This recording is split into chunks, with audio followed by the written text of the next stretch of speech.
What the Heck's your source for Warhammer Underworlds and under 30 high-stakes games of Underworlds in less than 96 hours. I'm your co-host, Davy. With me, I have my two probably tired, but happy to be back home and already thinking about Underworlds again, co-hosts. We got Phil. How are you doing, Phil?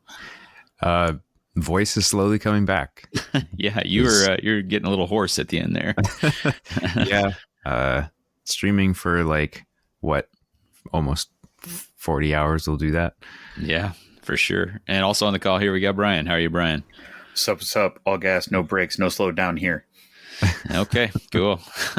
For context, this is coming to you. We are recording on the 12th of November, a few days before this will get released in the wild. We are just less than 48 hours returned from Atlanta, I think.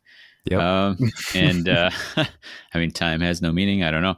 But we're going to be coming at you. We're going to talk about what we think we were right about and what we think we were wrong about with respect to what we were thinking things would look like at Worlds. What we won't be doing is a blow by blow of all our games. And apologies to any folks out there that were, dearly hoping for a hazy recollection of over I think it'd be like 40 to 50 games all told once you add up just Brian and my matches. I just have one request for a blow by blow, and that's your game against Fish. Yeah, okay. I promise I'll give you everything I remember from that. We'll get to that in a little bit. So, I want him to relive that PTSD. Oh boy. Yeah. Spoilers. Community shout outs before we get to it though. Who's got something they want to hit? I'll start by just shouting out that for anybody who likes to grab decks from big tournaments because they're like, I don't really know where to start, but there's a bunch of people who are really smart and they know how to build decks. Skylar went through BCP and grabbed all of the decks from every single player and put them into Underworld's DB. And then Staggerers blog used that spreadsheet to update their deck repository on the blog. So you can go find every single deck, I believe, that was played at Worlds. Or at the very least, the top 16. Also want to shout out Fish, speaking of, he's already got a rundown of his Starblood from Worlds. I have to imagine he typed that on the plane going home because that was a real fast turn. Yeah, when I was reading it, it almost seemed like he had done it ahead of time and then maybe did some final tweaks at the end. Because it was sort of like, here's a rundown of the deck and strategies that I'm expecting. It wasn't like a retrospective, really. So I see. Okay, that makes a little more sense. I saw it posted, have not read it yet. Yeah. Okay. I also want to shout out his article on the Beyblade event at Worlds. Cheerful fun. It was pretty funny. Thomas had brought a whole Beyblade arena, and they're zipping stuff along. I came by, tossed one, got wrecked, moved on with my life. But it did appear to be pretty fun. Lots of loud metal clashing, and then I remember people shotgunning beers afterwards. Yeah. There was, I think, was it Tom Bond? I think had a little collateral damage from that. So there were lots of interesting side events. I think there was some arm wrestling. There was there's a pink slip game. I was asked for some. I don't want to. If you're gonna make me talk about my Starblood game, then we both have Fish trauma. So not fair. Yeah, and then of course we've got the stream available if you missed any of it. We've mentioned it a lot of times going in, and I think this would be a great time to say there was just such a spectacular amount of support for us. Really appreciate the folks who donated. I can say that we were able to cover most of the airfare for our two streamers and cover some of the equipment purchases from last year to take care of all that. And can't say enough how grateful we are for all that. And just want to really quickly, we'll just run down, say thank you to Kaylin, to Dan, to Ben, to Philippe, to Christopher, to Scott, to Jesse, to Matt, Adrian, Jake, Tristan, Sam, Jamie, Florian, Craig, all of you. We appreciate your donation. And then, of course, that little pocket of goodness down in Texas that did it the old fashioned way and sent cash in the mail. And a letter. Yeah. And that was really cool. And, as much as the funds help make it not be so painful to be away from the families, it's really knowing that people care and value the experience enough to support that. So it was, while I did not acquit myself impressively, it really did end up with a kind of warm fuzzy at the end of the week with just having that experience and all the other components from Worlds. So if we haven't said it enough, and I'm sure you guys did on stream, but since I wasn't streaming, I'll take the opportunity to say thank you so much, really, from everybody here to everybody out there listening, whether you gave or just commented or provided input. It was just amazing. I'm sure we'll fall over ourselves saying thank you again later, but I wanted to make sure we didn't miss it now. So absolutely, yes, thank you. Yeah, gents, anything else before we head to our main topic? That's probably enough preamble. We've got plenty to discuss. Yeah. So we, as I said, are going to go over what we think we got right and what we think we got wrong. And we've got kind of like a bullet point list here of what we think is relevant there. Our predictions were mostly done in the form of discussion with the fantasy draft. We're going to get to that towards the end. But before we do, we're just going to kind of talk through some of those, I think. So I think we'll go back and forth between some of the things we got right, some of the things we got wrong. And let's start with what do you feel like was your biggest surprise there? So in this sense, to be like something we got wrong or didn't see coming. And I'll throw that out to either of you that want to jump on it. I'll start. And having seen a lot of the field, having done the stream, and getting to see a bunch of different styles of decks, I guess I'll sort of cover this as two different things. One, just generically, I felt like there was a lot more aggro than I was expecting to see. And I guess maybe just because the last year, everything's been very like pillage and plunder centric and lots of like hordes holding. And now all of a sudden everything shifted. And I think a strong example of that is we got these gets, they got nerfed. People were maybe not so high on them. And then we see them show up here playing like super aggro decks. The one we have on stream that you can go watch is it was Raging Slayers and Pillage and Plunder. Oh yeah, I played against that. Yeah, right. It was a Polish fella. Let's see, Mikhail, I think was how he was pronouncing his name. And sat down and asked him for his pairing. And I was like, all right, here we go. Pillage and Plunder Kata or something. And he's like, Raging Slayers, I think was the first thing out of his mouth. And I was like, oh, what? Excuse me? That can't be right. And it turns out it makes a ton of sense. And this was kind of amazing. I think we mentioned that we thought Gits probably still had something in the tank. But I don't think we saw this at all. And here's how this worked. Like they were, I don't think, the fungal blessing had been nerfed into basically irrelevance, right? Like it's a once per game stagger on death. Pretty much. Who cares? But what I would get was coming at me a Squig, enraged, making an attack on 2 hammers with a reroll for 2 damage. And then my crackback was at best going to earn me 0 bounty unless I could like find a way to combine a surge. So it was such a great way to soften things up.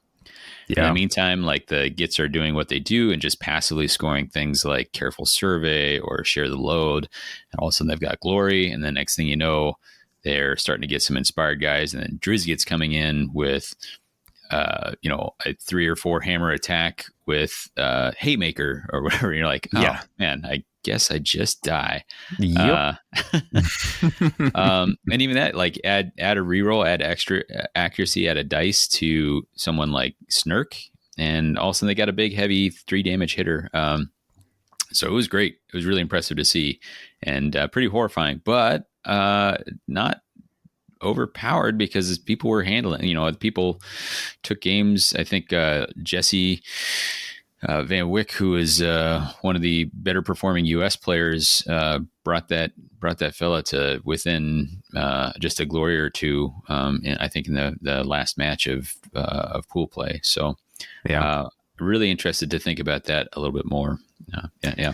Yeah, I was really hoping to go test myself with gardeners against that because it seemed like there was a few out there that were like genuinely like, oh, I had not even considered that even being a possibility. And I wanted to see if I would be able to withstand the Git missile storm.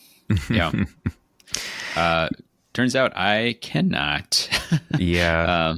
I at the time where I took the loss, I think the first game I had against Mikao was I lost 21-1, I want to say. Ouch. Yep. I thought that was your game with Fish. You really seem to like bringing that up. So that's then our second game of that match. I played it a lot closer. I actually had an opportunity to win it, which felt pretty good. Just to go from feeling so overmatched to like, okay, maybe I can do something. But yeah, Brian, anything that surprised you unexpectedly? I definitely expected like more horde last year with the Gore Chosen at Worlds. Felt like a lot of people were kind of sick of aggro. There's such an amount of aggro decks out there that it's hard to. There's just fewer options for the hold pairings. So I figured that there might be more with Deadly Synergy and all that, kind of just like finally there's some options, especially with the plot lock being gone. But I was surprised to see there was still such a sticking to aggro. I was surprised that there was 4 GSP because I didn't really see them as a strong contender. But I think what most surprised me out of the prevalence of aggro was such a complete no-show from headsmen. Like, we'd seen so many headsmen in the past, like regularly at every event, and there was none. So I'm not sure why that would be. But yeah, I expected far more hold. So my picks for the fantasy league did kind of lean heavily into more horde tech, and I'm happy to see that many of them did appear, except for Kagra's, which I think with all the different aggro decks and the amount of offense dice that was often thrown at me, that their 2 shield defense just wouldn't be able to hold up. 2 shields. So Brian kind of covered a lot of ground with that answer. He made mention of Gnarl Spirit Pack. Phil, did they end up on stream at any point, a Gnarl Spirit Pack? They did. Okay. Our longtime listener Val was playing them. Oh, yeah. And with a bit of an unexpected deck pairing as well, and did very well with them. I agree, though. I was not seeing them as like being a standout. They're sort of the old school generic, like 4x4, just like decent stats across the board, with a few tricks that are useful, but not like really impressive. It was sort of just like, yeah, they're probably just going to, have to roll up and do a lot with dice. And sometimes that's all you need. Having somebody like Goral who can be on 2 block basically the whole game and hit for 3 damage, plus a little bit of deck tech, and you can do a lot of work like that. I will say they were not on my radar at all, and I think I was fairly dismissive of them, mostly because of frustration with kind of how that spirit token thing worked. I was like, with Kira has one state that's obviously better, and Goral just bounces back and forth between whichever one he wants. And I was just like, man, I just want there to be I wanted that push pull to be like a more interesting thing, and it just that part is not. So I think I didn't get far enough to be like, oh, powerful, and they just expend a huge amount of the war scroll early with the free pushes and the guard and all that Yeah. sort of thing, and it was just like, here we're gonna get such a fast start that and use rerolls from our deck pairing to just kind of run you over. I didn't play him until my last two matches of the week, and I lost both those matches 0-2. Although I kept a couple of those games within a couple egregious errors of forcing a little bit more closeness out of them. But yeah. Pretty impressive, and a lot of people seem to not be surprised that they were coming. So someone was paying a little more attention than we were. Yeah.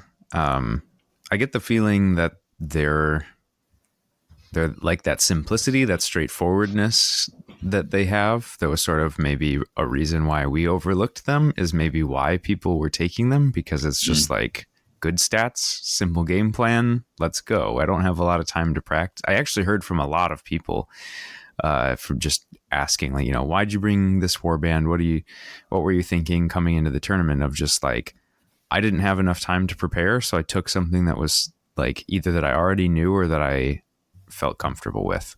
And like, what's easier than a basically automatically inspired warband with good stats, and like all the fighters can do work. Yeah. That's a good point. There's some other stuff we missed, but maybe let's boost our egos a little bit and talk a little bit about what we got right. What were some things that you felt vindicated for having predicted? I'm gonna go with either of you. There were 4 Starblood players, if I remember the count correctly, and the 2 Gits players that showed up. I think, well, the 2 Gits player that did showed up did perform quite well. So I felt quite spot on in the sense that any Gits players that are not deterred by the nerf will perform very well, and they did. So I was excited about that. Meanwhile, the Starblood, what I feared for myself was I over-expected to perform well against everything else, but I also was hoping that the rest of the field would be able to keep them in check and clear them from my path. And that also panned out. I didn't fight Starblood at all, and they had quite a mixed bag of performance, because I think that if a warband does consistently 2 damage, they can blow up the skinks, and the Starblood struggle then with the attrition. So, there was one Exiled Dead player, and he also was doing quite well. So kind of covering a lot of ground again. You mentioned thinking Starblood would be good, and so you faced no Starblood. No. Did you face any Soul Raid? I did face one. And did you win that match or lose it? I got trounced. Okay. We talk about this like performance at an event. It's preparation and picking against the meta, but then also there's dice and card draw and like who you go into. And I think going into this, Brian had a pretty big bugbear for Starblood and Elethane, and only having to face one of those, I think, kind of helps see you through to whatever situation you end up at. I'll since we're talking about Starblood right now, more than once before we went, you had declared to us that you were expecting Starblood after the weekend we're going to need a really big nerf. And some of that, I think, was your particular warband and deck pairing has a pretty rough matchup against them. Turns out not as bad as mine, but how do you feel about that statement after the event? I don't think they're deserving of a nerf. I was concerned because just a few power cards can really make them inspire super quick, and their stats go nuts after they inspire. But I do think that a lot of aggro warbands keep them in check. And I was kind of holding my judgment, and like I felt that they were super strong, but it's a particular bad matchup for me and my gardeners in the way that they run. So like I was hypothesizing, not committing to theory. No, I think Starblood are fine. They're a strong pick. if I'm going to do more of a horde hold, then I will give them a try. Yeah, I mean, I think this is worth. You've mentioned it more than once already, but I did have the first. So after the 6 rounds of pool play, or 4 rounds afterwards, for if you didn't make the cut, and I think those are the rounds that like mattered for your final standing, or for some, I don't know. There's weird things going on with BCP. Yeah. So my very first match of day 3 was against Fish, and I remember as I was walking to the venue, I was like, I think I might be in a huge amount of trouble. Like, I think if he is Emberstone Kata, or if he's Emberstone Pillage, I think both those things maybe just outscore me without having to come across, and that means Hunting Grounds is in trouble. And then also Hunting Grounds, like a third of my objective deck is just shut off for a round once the Celestial Bulwark goes up, because I have a lot of things that care about driving somebody from one spot to another spot, which with accuracy and range and, being able to set up angles usually feels like it should be okay. But if they just say you don't get to do that all round, then man, it gets really hard. Then add a couple guard cards here or there, and then it's worse. So yes, as Brian alluded to, prior to this match, the worst I'd ever lost a game was against the Gitz player from the day before, 21-1. We called game 1 with Fish at I was losing 1-14, and in that one I had the treasure advantage where I got to place 1, so I knew the second one was going to be potentially even harder. And he even was coming into my territory, and I still, in the second game, ended up 0-14, and I think so that was both games getting called after 2 rounds. I said, I'll just take pass actions and you can score whatever you think you ought to score. But this is irrecoverable for me. But he just decided to hold it there and not run it up. And I think Jesse ran into me later. He's like, "What was that about?"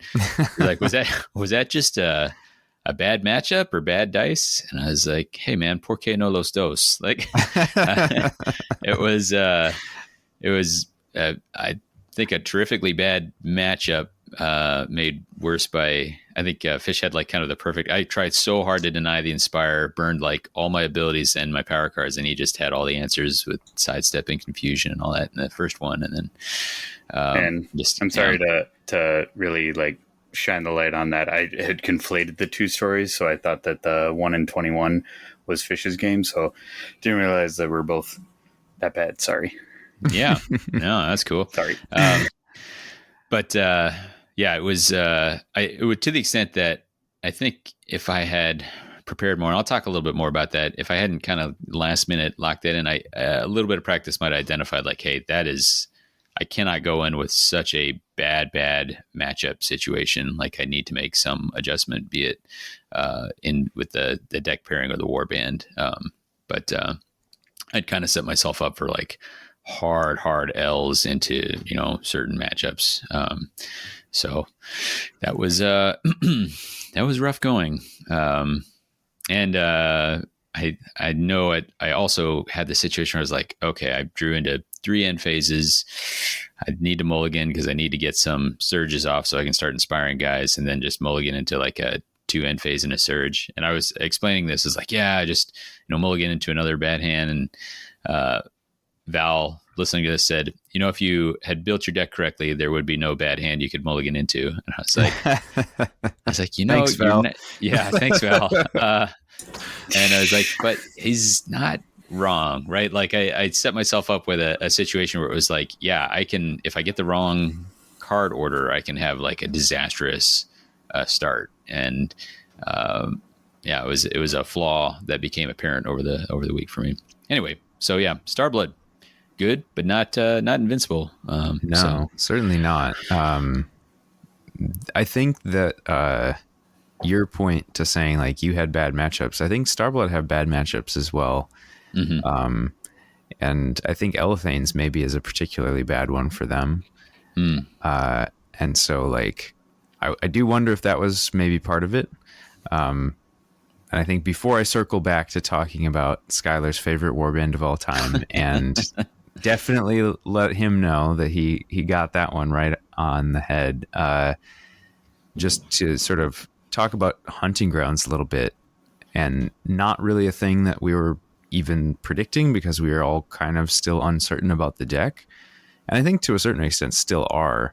But I think your experience highlights to me what I sort of feared as like the biggest problem with the deck, in that like there's going to be times where you can't force the opponent to come to you the way you want them to. And it's just going to be a train wreck. Yeah. I kind of hope that maybe somebody else figures out like, well, if you do this, or maybe this specific warband can like really leverage it still. But I just look at the deck sometimes and think like, oh boy, there's just going to be some paths that get hard walled whenever you use it. I think the issue is that inherently it does not have, it has like one end phase that says I can score this, and that's asymmetrical. But if you are playing into something else, like, so say I, in this case, I paired Emberstone and Hunting Grounds, right? Yep. But let's say that I, paired with it, whatever that other half of the pairing is. If my opponent also has Emberstone, well, then that's kind of mirrored, right?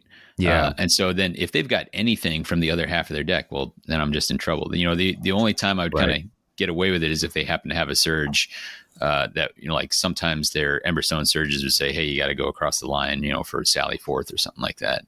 And then that would turn back on the Hunting Grounds. But if they can mirror the half of your deck that is trying to force them to come towards you, then if they got anything in the other half, then they really just don't have to come to you. And I thought I could get a little bit by shooting across the line. It just wasn't enough. So yeah, I don't, it's hard to picture the scenario. It's hard to picture a warband that's better suited for it than Thundrix, honestly. And it's hard to picture what deck could come out that would make Hunting Grounds. So I was, I'm looking at our matrix here. I was one of only 2 people that included Hunting Grounds as part of their pairing. So I think a lot of people figured out what I learned over the course of the week. From what I heard, I was wondering too why there weren't more Hunting Grounds. And from what I heard, most people just said that they didn't get the deck in time to practice with it. It kind of feels like it might end up being a little like Rack and Ruin, where like it takes a while for people to really get the reps and figure out like, oh, actually there's something here, but you really have to figure that out. But I guess we'll see. Yeah, right. Let's run down. So you mentioned Elethane, right? I want to circle back around there. That's one of the things that we did think was going to be strong, and we saw it. Skylar was definitely on that one for sure. Yeah. Which is not surprising coming from someone who played them so much, to sort of see some of the like play patterns, I think. What's interesting, I'll say, is that Skylar thinks he has the best deck pairing for them, and we did not see that. Yeah, that should be interesting as something to continue testing out. I believe his pairing is Emberstone and Reckless Fury. Yeah, correct. That's what he was trying to talk me into, and like I said, I was like, I think this is good, and I think I don't have enough time to figure out how to make it work. So, yeah, I can actually kind of believe that after what I saw on stream, especially the last day, watching the semi-final and the final. So Michael was also running Elethane, and he was using Blazing Assault Pillage, which is kind of trying to get at the same idea of like you have one deck that's doing passive stuff, so that if you don't want to engage, you don't have to. You're just like, I'm cool to chill, but if you come to me, I've got some punch to back it up. Yeah. And then, Blazing gives you a lot of really cool power cards, but Reckless Fury gives you some control pieces that you don't get in Blazing. So I can kind of see the trade-off there. The scoring, I think, is a little awkward in Reckless, but it worked plenty well for the champions. So yeah. But that was also Barf, which is a very different pairing. Yeah.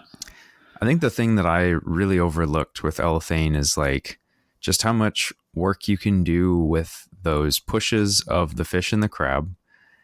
And if you're smart and planning ahead and playing where you're placing tokens during the board setup so that you can like guarantee those pushes right away at the beginning of the game, that's like a free double push onto tokens like every time you activate an elf, which is crazy. And then obviously Fareen's thing of just like, once I get where I want to go, I'm not going anywhere and I'm going to be really hard to kill. That was certainly a problem for all of the aggro decks that were in attendance. Yeah, they're just like really solid stat wise as well, especially in the turn they're inspired. So Sure. Yeah. just kind of have all the tools, right? Yeah. I mean, while we're talking about real solid stats and aggro, let's just mention we drafted Wormspat pretty early, and I guess not that early. It took a little while to get around to them, but they were great. They were all over the place. I think they're mostly running Blazing Assault, Reckless Fury, appropriately enough barf for them. Not exclusively, but it gave them. I mean, that with the inherent push just gave them speed. I played against the eventual champion Yaroslav, and he was running this and managed to, in our second game, which I kept closer somehow, even though I lost. I did the no inspire challenge with Thundrick, where his first action he had a speed boost and hit Thundrick, and then came in with a single damage shot from Fecula and finished him off. And he asked me after, he's like, why did you, because I was one off the back line, and he's like, why did you not deploy all the way on the back line? I was like, man, because I just haven't prepared like I should. And I didn't count out that, yes, you could actually get like a kind of crazy, I was not expecting to see Golgotch somehow traverse 6 hexes, and throw 3 hammers with on tap.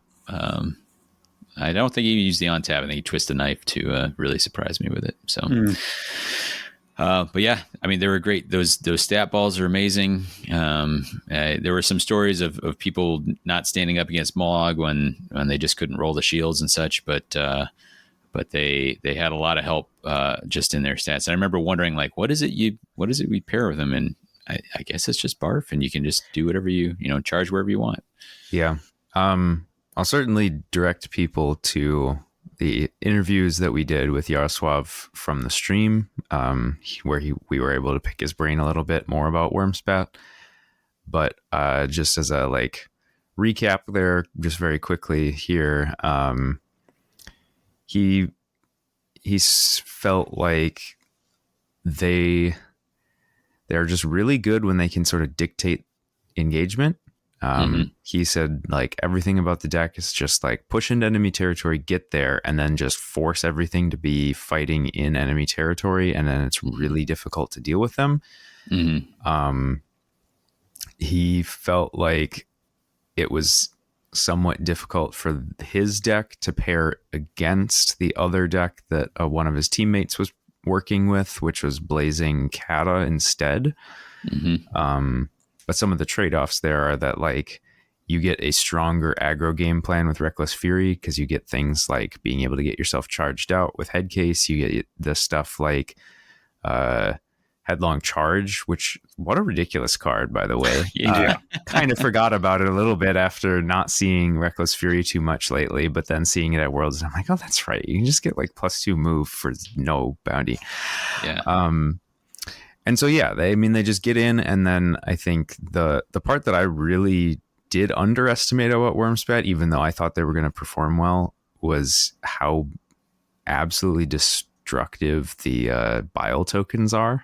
Oh, yeah. And just like absolutely crippling people when you'd like have these long bomb charges that would land. And then it's like, and now you're move 2 or 1. Yeah. And now you can't get away. And it's like, oh, crap.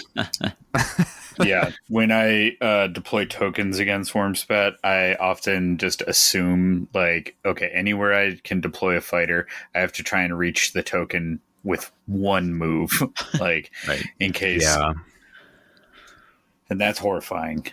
Yeah. It really is. And I think maybe not everyone was on Wormspat as much as the Polish were. Because it didn't necessarily seem like they had a great plan for what to do with their treasure tokens.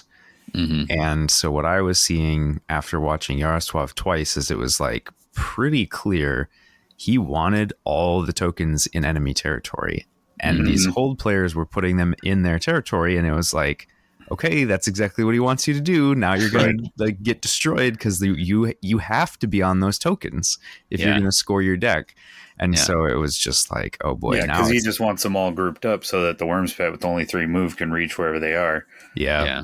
exactly. So yeah, people kind of got into these like situations where he had them kind of in a triangle where like Septimus and Golgok would be up front, kind of right next to the tokens, and then Fecula slightly behind. And so it was like, no matter where you go, no matter where you stand, you're getting attacked by like a range 2 Septimus, a range 3 Fecula, or a Golgok punching you in the face. And it was just like, wow, I don't know what you're supposed to do now, Yeah. because you don't have the punch to like get through all this beef that they have. And yeah, it was kind of wild to see these like flex and hold strategies just not have an answer to what the Wormspat were doing. Sure. Yeah, that is. I did end up playing against a Wormspat Barf, and great player. He ended up making the top 16, but I did take that match 2-0 because I recognized that, yeah, they only have 3 fighters. They're typically, one, their big hits are melee, and so I just spread out the tokens. I got it in their territory, and yeah, I just got on tokens. And with the gardeners, he's focusing 2 to 3 fighters on one gardener correctly to burn that fighter down and kill them. And while I was spread out, I had 4 other fighters elsewhere on tokens. And as long as I could keep that one fighter that he was focusing alive with heals and defense tech, every failed attack just prolonged the life. And it it became very frustrating for him in game 2. But he made a lot of good counterplay as well, because there is like lure of battle and stuff that he was able to deny supremacy for me for all 3 rounds of game 2. So that it was close, but it was one where when Wormspat Barf ended up taking it all, I was like, man, if there was just if the pairings had just wound up a bit differently, I could have taken him down, taken a game off him. So. Yeah. Or if there were just more gardeners out there, folks. It actually would have probably been a problem for this field, to be perfectly Yeah. honest. It is a little funny that like both the Nurgle warbands have this very much like just inevitability of like you're probably not killing more than like 1 to 2 fighters reliably, and then like maybe sometimes you can blow through somebody if you got some crazy dice. Iron Souls, what? Yeah. Yeah. Did not see that coming. Yeah. Yeah. Let's put on our did not correctly predict the strength of juvenile players. Yeah. And by juvenile, Oh my I mean God. like 17 and under. The Polish brought a bunch of those, and then of course there was Michael K. So for reference, Staggerers. there was 3 17-year-olds, a 15-year-old, and an 11-year-old. And the whole time that like there was chatter among the discords of just like, yeah, no, he's like 15 or 17. I was like, no way. Like, no way. Like I could see the 17-year-olds because Michael's been at Worlds last year. And then it was like, an 11-year-old? No. And they're like, well, maybe he's 12. And I was like, really? And then sure enough, my game 2 was against the 11-year-old Polish, and it was like him, his older brother, and his father were all there, and that was fantastic to see. And the 11-year-old was rocking Iron Souls Condemners with Barf, and I was like, oh, I can sleep through this. Like I handle Barf all the time, but this kid, I think Jake Bennington of Starting Hex and Goonhammer said it best. I was playing the game and the kid had the script. I did not. Like he just knew exactly what was happening. He was just clinically cleaning house. And normally a Barf pairing I can just tank with gardeners, but it was an insane amount of damage that he was just getting in there, and he was not deterred at all by gardeners. He just completely saw through the illusion and just broke me down. I did end up winning game 2, where it was like I managed to get enough attacks through. His defense dice just weren't as hot, and I killed 2 of them, so I won that one. So in game 3, and this is where like it's not just an 11-year-old going unga bunga smash smash smash. Like he had an incredibly like encyclopedic recall of the cards, and knowing he never had to ask me what I had scored. He just kind of knew what I likely had. And in game 3, I had a moment where I was like, well, I need to kill at least one of these guys. That's how I won the last one, is just kind of like offsetting, because limiting the amount of fighters and the amount of options he has to act helps with my survivability. So I made a charge in order to try and get invested in causing damage. And he just looks up with a smile, and it was just devastating because I was like, oh no, it's Unrelenting Massacre. Yeah. And sure enough, had I not scored that, I could have won on tiebreakers. But this kid was great player. Nothing wrong in sportsmanship, but it was devastating. And it was like one of those things where, of course, that was early on in the event, and I was, Brian got beat by an 11-year-old, like, and it was Barf Condemners too. I was then happy that he went and faced 3 other associates of ours and blew them away as well. And so they're all like, "Oh no, you're right. He bonks." Yeah. Yeah, I was. I think I was next to Craig as Craig was getting obliterated by them, and it was quite something to see. Even I was able to absorb that was happening, even as I was getting obliterated by a different player. So, I think that general experience of like opponents knowing like everything in your deck, I think is also just worth a shout. It's obviously not a thing that we got right or wrong, but like, I think it goes to show what just like being in the weeds with this game sort of does to elevate your game.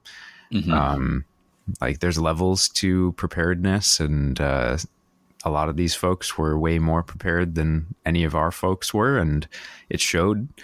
I thought on stream, one of the coolest things was seeing how frequently both players were like, oh, can I see your scored pile so I can double check what I think you're going to be trying to work towards at the end of this round, even at like start of round 2.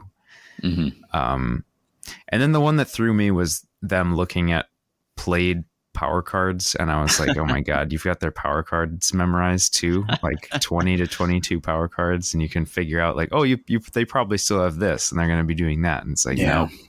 Well, this 11-year-old didn't even have to ask for my discards. He just knew what I had already played. It was just like, the preparation, obviously, like, again, one of my favorite reasons why I love this game as a competitive game more than anything else is the pilot skill.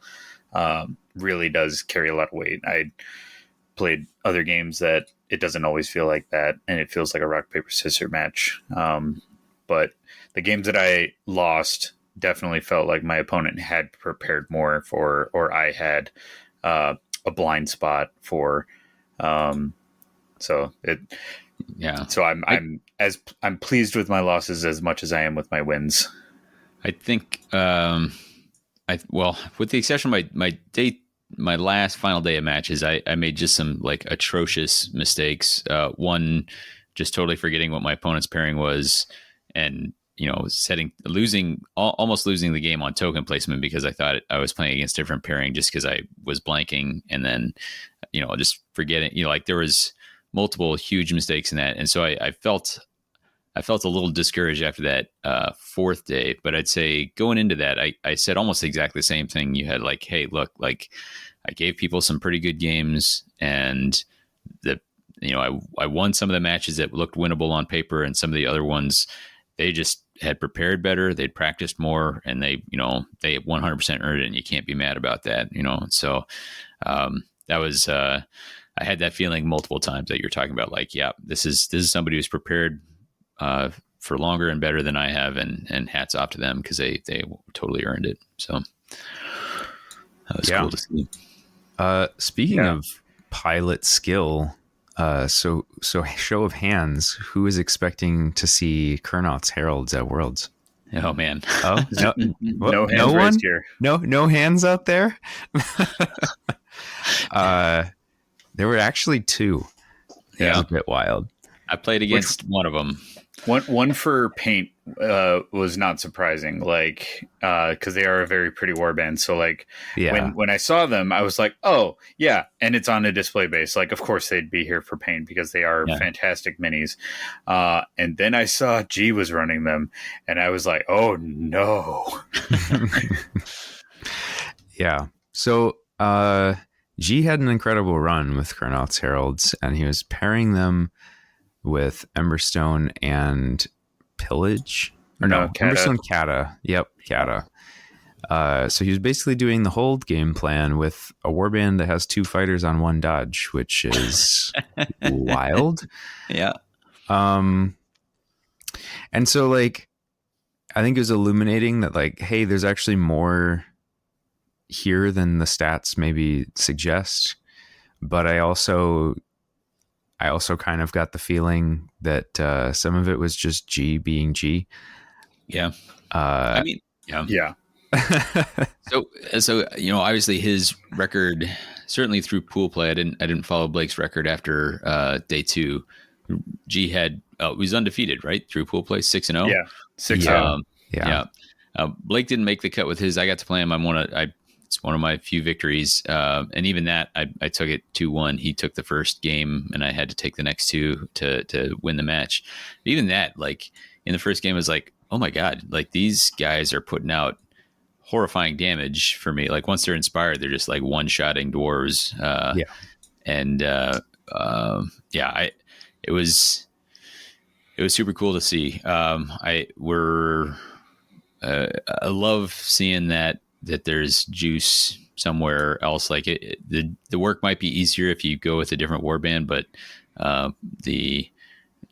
when you talk about pilot skill and all that sort of thing, like it's just kind of pretty cool to be able to see that. Ways to overcome, specifically G with that pairing, and maybe we'll have the chance to talk to him. But there are 2 upgrades in that pairing that help you. I mean, more than that because there's agile as well. But when you think there's sharp reflexes and there's utter conviction, those are some solves. Those are some ways to solve your defense problem. So yeah, no, for sure. Yeah. Yeah, very impressive. And I think maybe more than anything, that performance showed to me that like this meta is wide open. Like, yes, there are some like truly great warbands right now, and you can probably, to your point, Davey, it probably provides you a smoother or like a simpler path to victory if you take a warband that's maybe not going to have some of those downsides. But like if you have a warband that you love and you just are like, I want to just play this, I think you'll be able to do fine, especially if you have like a big practice like disparity with your opponent where you're able to just say like, well, I've played this warband like 200 times and I know them inside and out, and you don't. I think you can actually do really well with anything you want to play. Yeah. In fact, I talked with G because I was like, you've done it again. You brought, this was because he was there all previous 2 worlds, and we talked to him after the first worlds because he took the brand new Sirenized Razors out of the Death Gorge box, painted them up and did well with them with very little practice time. And he did the same thing here with the brand new L4 band Kurnoth's Heralds. And he said that he was having a toss up between the Kurnoth's Heralds and the Elethane Soul Raid. And so again, like very much he just pivoted to the lower tier warband because he's just like, like let's have some fun. Yeah. And then he goes and puts on a masterclass of what I think was, he said, just counterplay to the extreme. So I really look forward to getting a chance to talk to him. Well, there's a couple things still in rights and a couple things in wrongs. I think we'd be a little remiss if we didn't talk about the most represented warband at the tournament. which was That would Mollog. be, yeah. And I had the, I don't know, good fortune slash foresight to draft Mollog. And there was a lot of talk going in about, whoa, Gitz and Exile dead. Thank God they got their nerf. But Mollog was good and only got better on the War Scroll Mm-hmm. and was untouched. Mollog is one of the few matchups I did actually win in my pairing, and I had almost killed him one game, then did not bother trying in the other two and won those two. Um, and But yeah, just really good. I don't know. Like I think I just have this frustration with them that they had the chance to fix that internal balance issue with the what do the squigs do, and they didn't touch it. And so there's a big chunk of that war scroll that never gets used because why would you ever not just say everybody's always surrounded when they're next to a squig, right? Yeah. Yeah. I saw a lot of Moloch players even saying that they would like him to be nerfed and changed so that there was more variety to it, even if it was a nerf. Yeah. I mean, Phil, you were saying like I think you had the suggestion like what if you just had to each round you could pick one, but you could only pick each one once, So Mm-hmm. Right. what round Yeah. do you want everyone to be surrounded? Then I don't know, like just to I Well, don't still, know. the strangest thing to me about that ability in Nasty Critters is that the squig, a solo squig charging, can give himself full support. Mm-hmm. Yeah, because Like, they worded it in such a weird way that it's like any fighter adjacent to a squig is surrounded. Not that yeah, like when a fighter is flanked by a squig, they count as being surrounded or something like that, which would yeah, have made it where like you'd need the squig adjacent during the attack, not their own attack. But right.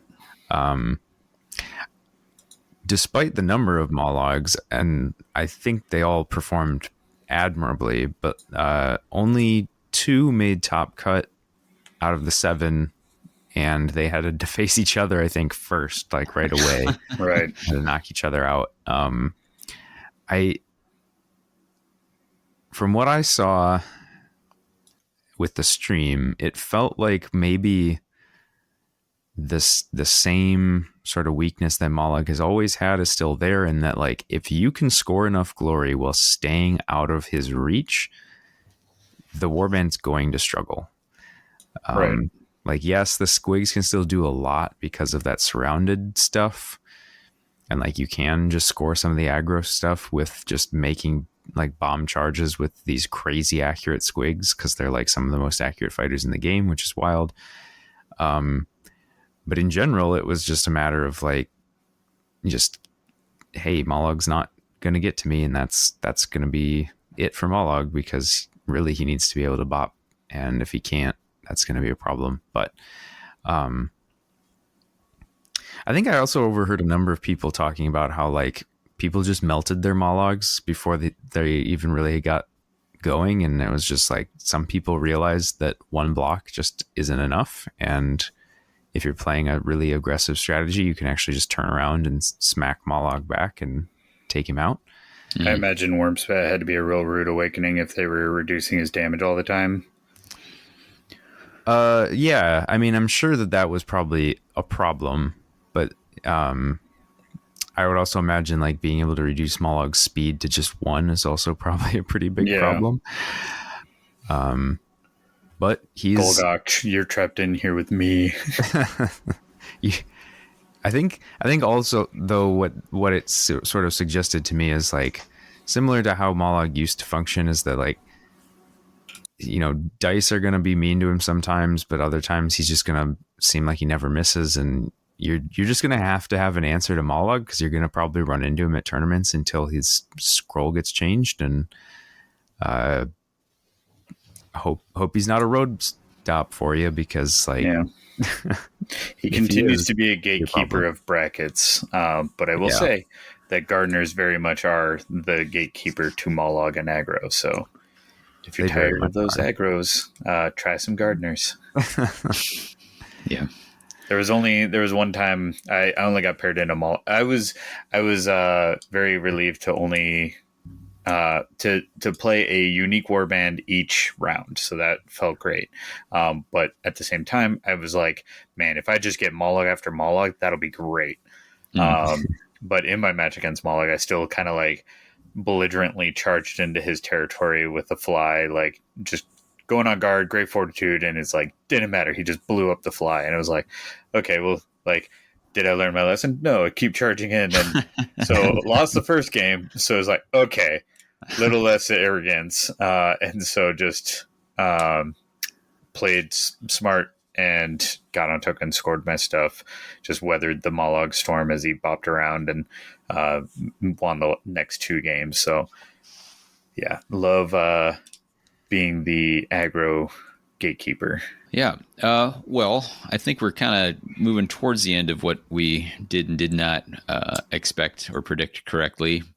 I think I was pretty hot on Deadly Synergy, even though I didn't take it myself. We saw a ton of that, and it was impressive how many different builds that it was seen in. Like, Yeah.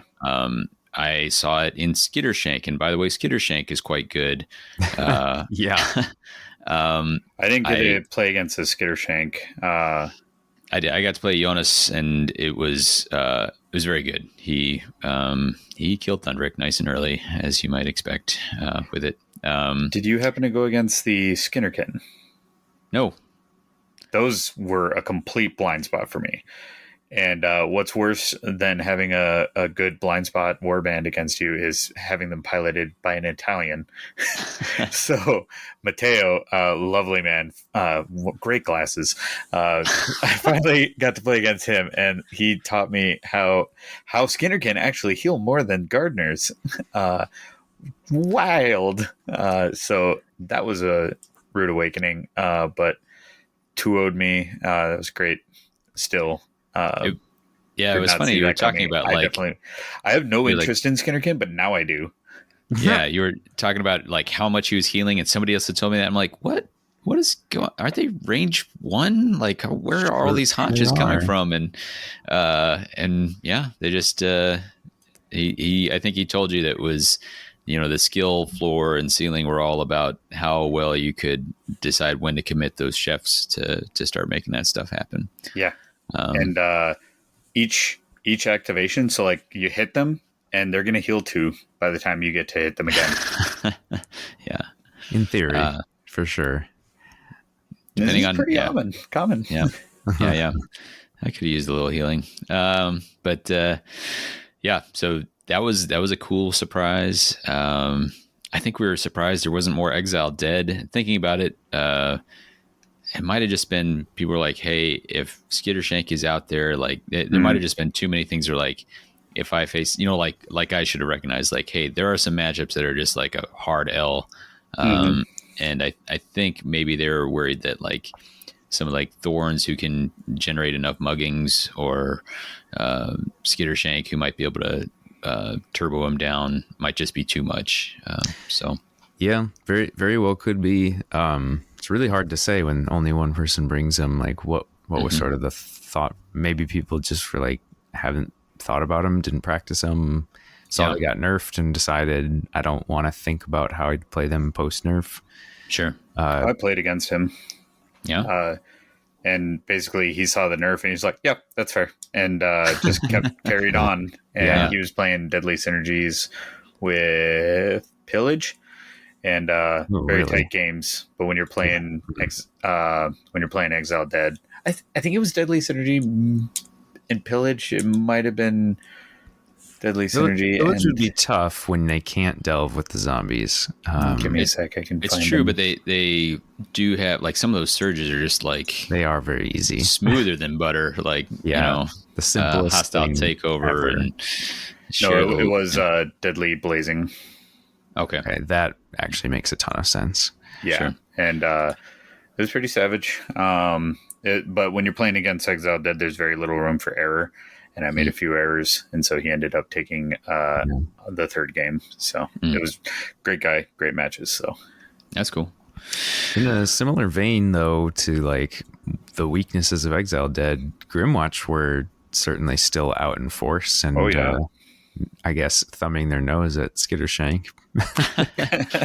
Well, maybe it was Jonas who was telling me about this, but like playing against a Grimwatch player and watching him like instantly make the adjustment, because Grimwatch will almost always use, and I'm going to forget the names of the abilities, but In the I'm name going of to the take a king. right, but there's the three abilities where like you take one of them is the I'm going to take a reroll in my territory, Mhm. defensive reroll. That's almost always the first one.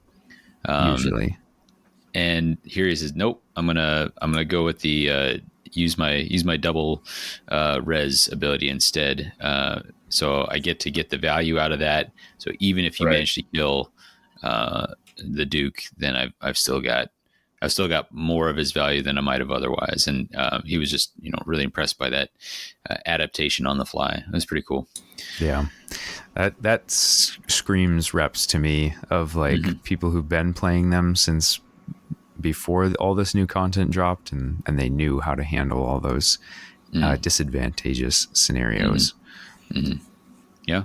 Has anybody got anything right or wrong that they want to hit? Otherwise, I was going to maybe just call out some information that we know about what decks were there that I thought were just interesting in general. I think just to touch slightly more on Deadly Synergy is just like how aggro that deck is. When I wasn't necessarily clocking it as being like a really aggro deck when I first read it, I was like, oh, this is sort of more of like a dance around, do some weird stuff, because there's like there's like out muscle where you just drive somebody back, but you have to like set up the attack just right. So I was like, okay, this is going to be more of like a finesse deck. And then people were just using it with blazing, and they're just like, yep, because it's essentially just giving me hidden aid all the time, and I'm going to score these surges for just like rolling successful attacks with United Fighters. And I was like, oh yeah, I guess that does work, doesn't it? Yeah. Right. So expect to see a lot more of that deck, and probably in ways that are maybe a little surprising. Yeah, I was expecting Kanan to do a lot of work with it. There was one Kanan piloted by Cyril, and it was Deadly Synergy plus, I think his list was Blazing. Canada, I think. Or no, it was Kata, you're right. Yeah. And I don't know if it was a rep thing or if he was just getting like Starblood getting blown up by the aggro too much. So Yeah. My recollection from after him playing on stream is that he felt like he made a deck error, and that the two pieces of the deck ended up actually kind of pulling him in different directions, and that it was just not a good pairing in retrospect. So it's one of those things like you get to the tournament and then think, oh, if I had had more time to prepare, I probably would have realized this. I guess Davy had a similar experience. So I think that was probably it. I talked to Mark as well afterwards just to like pick his brain, because I was confused about like what the deck was trying to do. And since he's played Kanan's probably as much as anyone else in the world, he just felt like, no, you can't do that pairing. Pretty much has to be Blazing plus either Pillage or Deadly Synergy, and he thought that Pillage was still probably the better deck for them. But it looked like Cyril was working it out, because he started off rough, but then he's the latter 2 days of majority wins. So yeah, for sure. Not to say that there's anything like wrong with what Cyril was doing, but I think he just realized that like, this is probably not the optimal choice for when you're playing against world-class competition who are all ready to go the distance. Sure. Talking about decks, what we saw, I think it's worth mentioning that the decks that we saw most frequently were as a tie for first. That was Blazing and Pillage. It's a little bit of a bummer that we're still seeing those more than any other. They were tied for 27 times repped. Yep. Third place was Deadly Synergies at 24. Next in was Emberstone Sentinels at 16. Then we saw Kata at 14. There was a tie for the next slot, and that's Edge of the Knife and Reckless Fury with 6 each. Raging Slayers at 5. Rack and Ruin at 3. Hunting Grounds at 2. And not a single person was willing to take Realmstone Raiders. Yeah. Oh no, no one wanted to touch that deck. As a judge, or for the judges, thank you. Like the bookkeeping and trying to like walk back a whole round to confirm that you scored an end phase would be atrocious as a judge, trying to parse that out. Yeah. But yeah, Blazing and Pillage and Plunder being first and foremost, not necessarily surprising. But Deadly Synergy is coming up so close with 24. Mm-hmm. Like with being a relatively new deck like that, or one of the newest decks, that's really surprising. Yeah.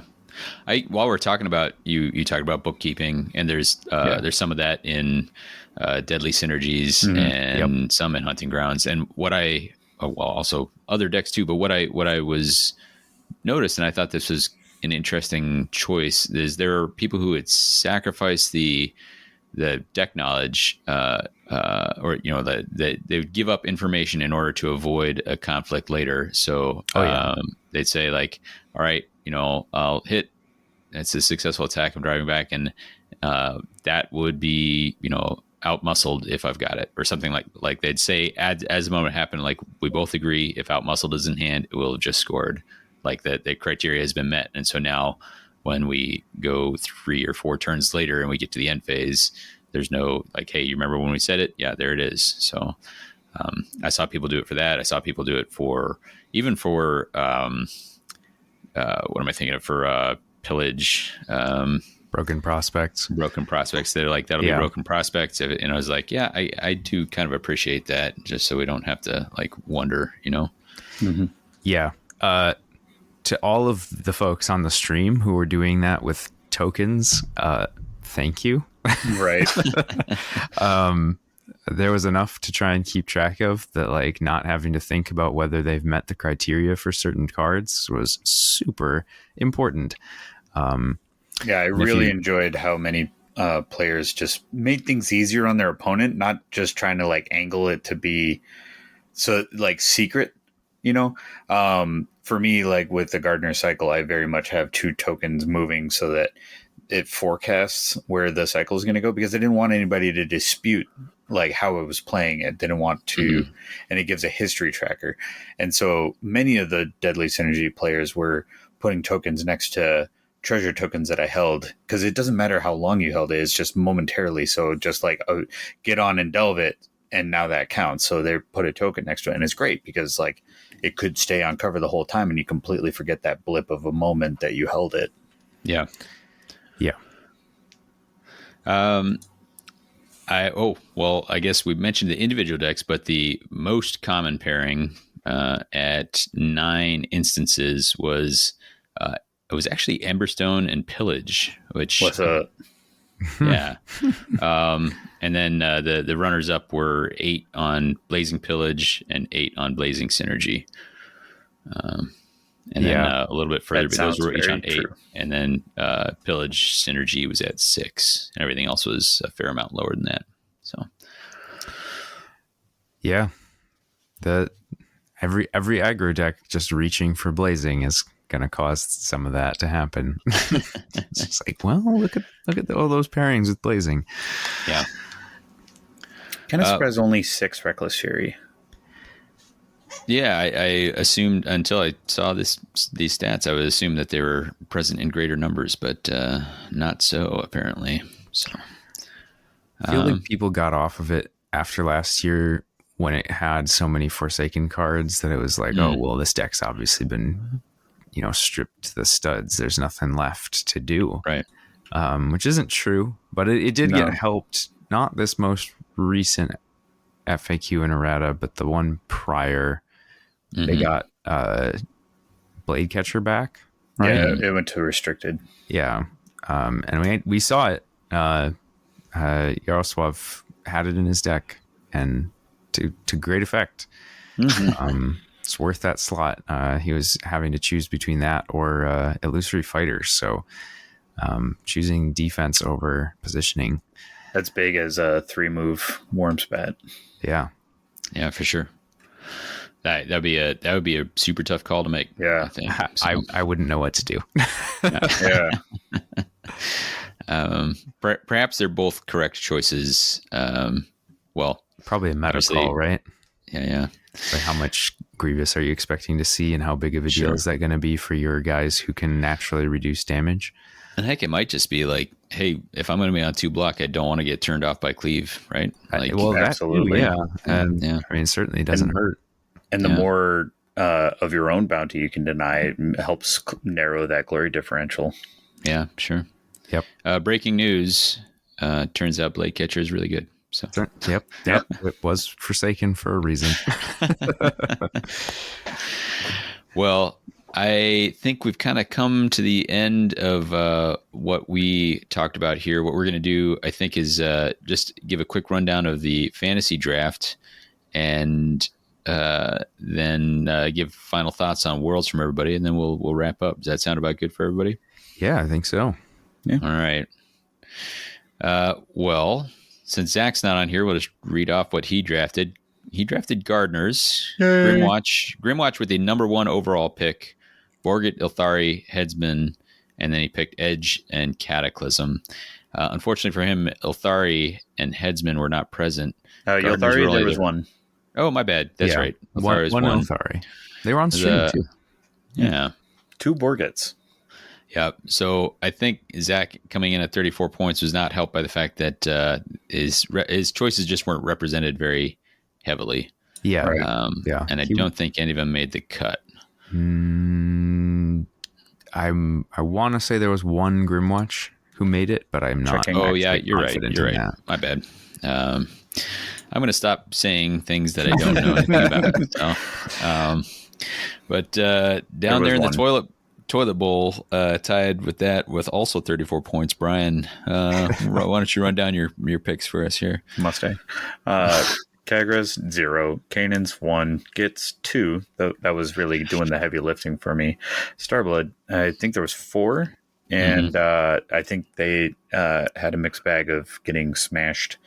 And then Exile Dead, there was only 1. But I did have Pillage and Emberstone, which had we been guessing the decks that would be most frequent or most common, then I would have crushed on that. But we were looking for the winning pairing, which I did not. Mm-hmm. No. I guess I could read Skylar's since sure, he's go not for here. it. So Skylar ended up in second place with 56 points. Quite a jump up from the other 2.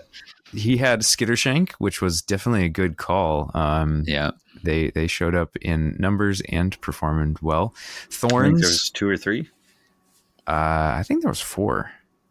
I could be wrong. It doesn't matter. The point is they were there and they did well. There was more than 1 or 2 of them. Thorns, there was 5. 4. But they also did fairly well. Maybe not as well as I actually expected them to, but they certainly did fine.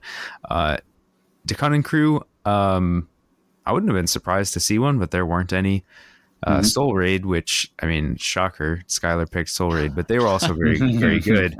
And then Siren Eyes, which I think actually, I don't know if I was talking to you about this, right, Davey, that you thought if somebody had brought Siren Eyes, they might have done well in this tournament because they could just like stand back and ping against like Mollog and... I did not say that, especially since my experience of standing back and trying to do little bits of damage at a time was disastrous. So to be fair, Siren and I can do it without rolling dice. So maybe that's part of it. Nice. Yeah. But like, I don't know who it was that I was talking to, but they thought that Siren Eye maybe could be okay because of like, hey, Mollog's got, surrounded all the time. Well, just get around that because you don't have to roll dice. Wormspec can reduce damage. It's like, well, if you just ping them to death, it doesn't matter that they're reducing damage. Like, sure, people who are trying to hold, you know exactly where they're going to stand, so line up those shots and just ping them off. So it could have been interesting. It feels like one of those where you'd need a lot more reps. I think I think Skylar told me that apparently Michael Staggerers went back home, got on Vassal, tried Siren Eye into Barform Spat, and apparently won. So he's like immediately trying to see if his other pick would have fared better in the finals. Oh yeah, that makes sense. Yeah. I got to talk to Michael. I said, hey, I before Spitewood dropped, I was trying your crazy Siren Eye, all the pings that exist build and never lost the game with it. So it seems good. Yeah. And he was pretty delighted with that. So, yeah. So maybe still a good pick, but no one represented it. And then Yeah. his deck picks were Pillage and Rack and Ruin, which I was actually surprised how few people brought Rack and Ruin, but I think it just in terms of raw power, some of the other decks outweigh it. I thought about Rack a little bit when I was trying many, many different things, and I think I just got real scared thinking that at the time I was expecting Exiled Dead, but with Thorns, Exiled Dead, and Gits out there, I was like, man, those two glory positioning ones just feel like Real they're so tough. deniable, just casually deniable with those guys. So Very fair. yeah. Well, there was me, and I came in with 77 points, so pretty healthy there. I might not be good at the game, but I'm good at pointing at other people who are good at the game. So that was a Wormspat obviously helped me big time there. Yeah. That was the eventual champion with that. So that was a big score, and just them being present in enough numbers to get wins. My death pick infamously ended up being Velmorn because that was about all that was left. But there actually was a Velmorn, so I got some mileage out of there. Mollog, obviously plenty of Mollog there, so that's a nice way to farm a bunch of points as they collect wins here and there. Jaws, there's I think only the one, but no, there were 3 or 4. Oh, my 3. bad. Yeah, 3. Okay. Only one made the cut. Yeah, but that worked Still out. good. And then my only one not represented whatsoever was Emberwatch, and then my pairing Synergy Blazing ending up in the final with a win there. So and that actual pairing taken quite a few times. Yeah. So yeah, at least I won something because I sure did not even win best Thundrick. There was one other Thundrick who did better than me. That was a real gut punch at the end, but super nice dude. And he had a Thundrick's ball cap. So pretty sweet. Yeah. Gotcha on the swag. Yeah. But hey, I want to first give us a chance. Any thoughts that you want to share before we sign off with Worlds? Give me your thoughts about Worlds, and then the next thing we'll do is what you got coming up next. You can do both. What do you want to share about Worlds, and what are you going to try next? Brian, we'll start with you. Yeah, so I really wanted to. I went to compete in Worlds because I was really proud of what I had done with my gardeners. So I made the push, and my wife was fully knowing that we were expecting a child soon before Worlds. She agreed to let me go, if I got a ticket. So I did, and was excited to essentially represent myself and test my mettle as a competitor. Just add the feather in my cap of all the different things that I do for Warhammer and specifically Underworlds. And but more than anything, when I was at Worlds, I wanted to make sure that I practice what I preach as a judge and with good sportsmanship. And I was very happy to say that I did, especially starting off with 2 losses. That was testing, but then hitting a win streak helped. But I think the whole time, I maintained good rapport with people, good morale, never tilted, never kind of lost sight of the sportsmanship. So that was a win unto itself. And then when I got onto a win streak to take a positive record, that was just the cherry on top. So I was thrilled, especially being in Pool 4, which wound up being a shark tank, including baby sharks. I ultimately achieved the most undesirable Infinity Gauntlet, collecting all 5 juvenile Infinity Stones, having played all 5 of the juveniles at Worlds. So it was a fun time. Had great conversations with all my opponents after the games, win or lose. I had given each of them a little Nurgle corrupted prayer purity seal type thing that I had made up just the day before. So overall, fantastic experience, but I am happy to return back to judging and hope to see many of the players that I played against next year. Right on. How about you, Phil? Well, as many of you out there probably know, I was busy streaming this year, taking over for Davy so he could compete, which I was happy to do. Happy that it worked out for us, that you were able to use the tickets that you won. And it was really great hanging out with Jared from Battle Mallet, getting to know him a little bit better, having really only interacted a couple times, and actually only hadn't like one previous game with him. So we even made time during one of our downtimes to get an extra game in on the streaming table, just with no cameras, just to have some fun. And it was really gratifying to see so many people interacting in the chat, talking about the game, letting us know how much they appreciated that they were able to watch the games, that we were making sure that this was visible for our game, because, so much of Worlds really does focus on the bigger games. But we are trying to make sure that there's still that spotlight for Underworlds as well. We are here. And then I guess beyond that, just, lots of great people. Felt like watching players on stream and then also just talking to folks after games, of just realizing that like there's so few people in our community who like get really bent out of shape when things don't go their way. They're like very gracious in defeat. They're trying to be good sports during the game, trying to make sure that like their opponent knows all the relevant information that's going on in the game, so that their opponent can make relevant decisions and not have like significant mistakes, and like not doing, in some gaming communities, people are like, I'm going to push everything I possibly can to win to the nth degree, and if that means kind of being a bad person in the process and like taking advantage of people's lapses, they're going to do it. And I'm really honored to be a part of a community where that basically is not happening that I've ever seen.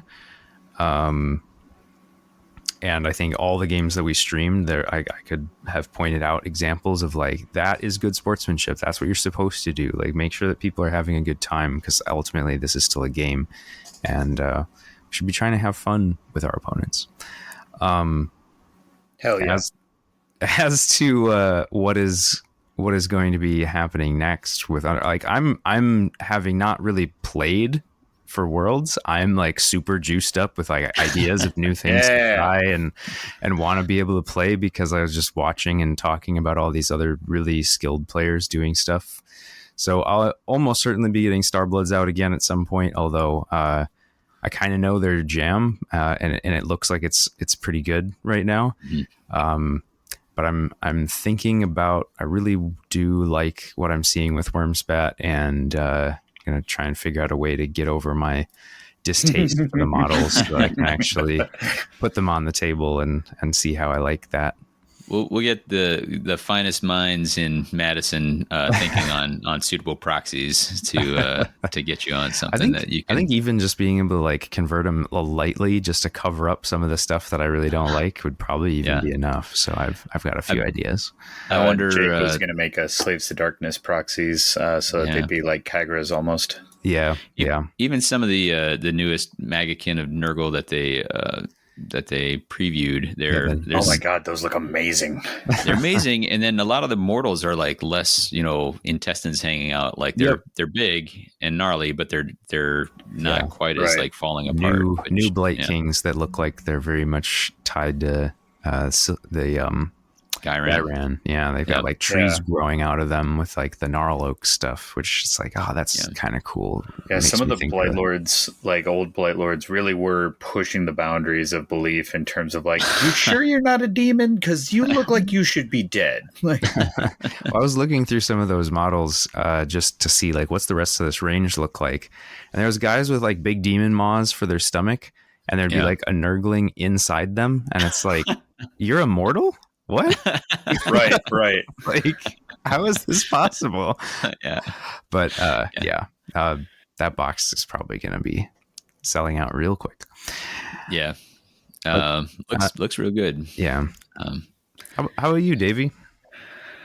Well, let's see. I had I had a really good time. I think I said before, like I did not prepare very much, and it kind of was a thing where like by the time we were done doing the big push for release, we probably had like 4 or 5 weeks somewhere in there, and I just found myself in this catch-22 of like I'm going to be gone for this whole week, and so and I'm obviously I'm working a fair amount too, and it's like the available time I have, like it feels real bad to like stack time away from family on top of time away from family.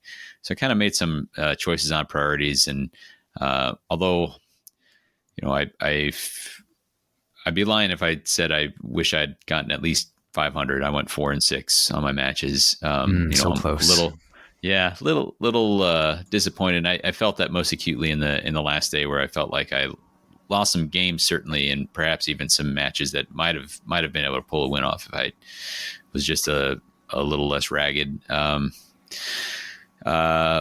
but having it over to do again, I think that my priorities were where they were for a reason, and I don't regret that. And so, what I really do appreciate is meeting people, meeting back up with people I already knew, like that DC crew, that DC area group that are just super awesome to be around. Like real sharp, funny, really entertaining to hear them chatting. I got to meet Matt from Set the Tempo, who I've talked to for a long time, but never gotten to meet in person.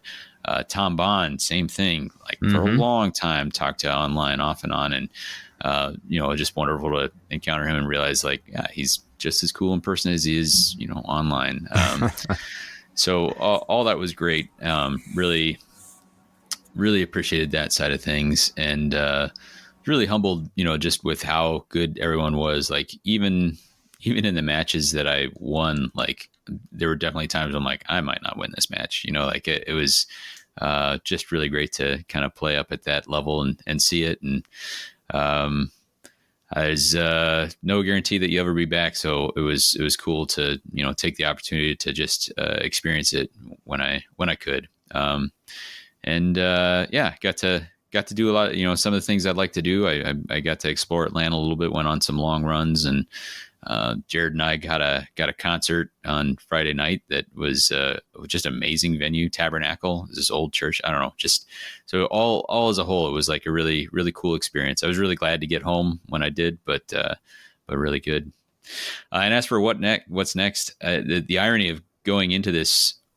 It's the year that I've probably felt the least motivated to like try to compete at a high level, and somehow ended up, earning tickets. If there's every year where I was maybe better positioned to try to do well at Worlds, it was almost any other year but this. But that's just how it landed. And so now I'm excited to do what I was really excited to do before, which is just kind of explore a whole bunch of different stuff. And what exactly that looks like, we'll get back to you on that. But just to try all the different stuff, and inspired by how many times I sat down and was like, you're playing Gits on Raging Slayers? What? It just made you like, you're like, man, there's a lot of stuff that can do well. And like I did not do particularly well with Thundrix here, but I think that, if you show up to League Night with them, you can very well have a great game. Like you can, if you want to deep dive them. I went in with not very much preparation. I could have done better with some prep.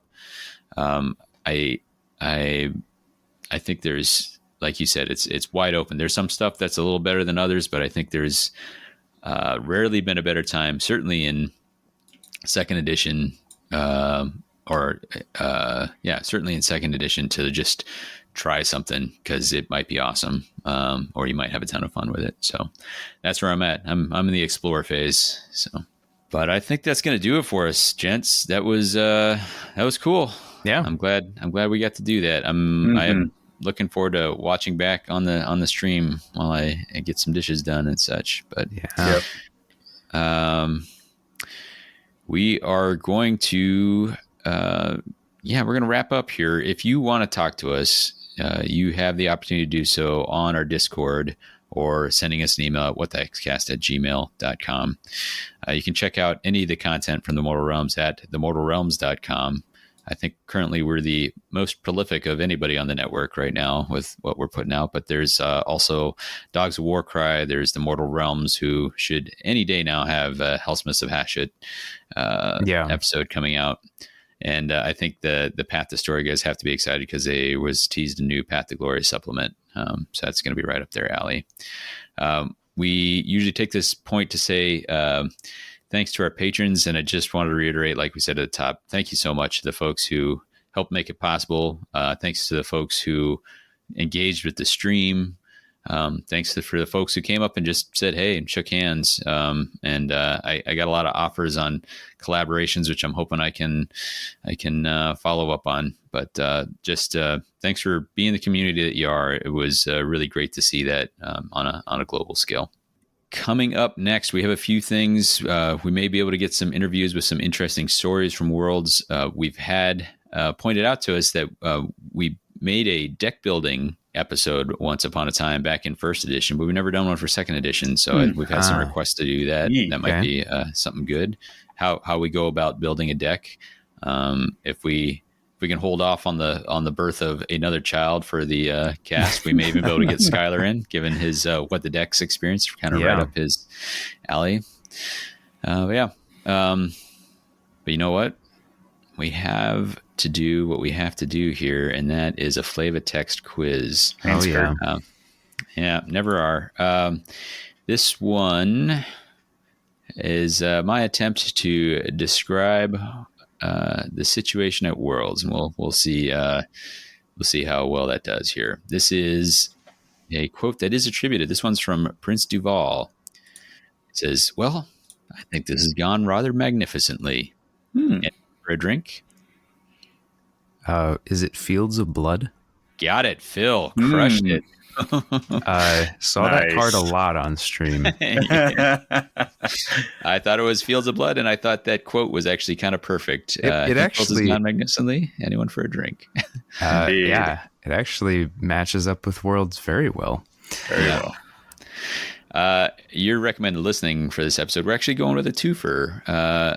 We have from Radiohead, "I Might Be Wrong," and we have from Billy Joel, "You May Be Right." Perfect. For What the Hex, I've been Davy. I've been Phil. And I've been Brian.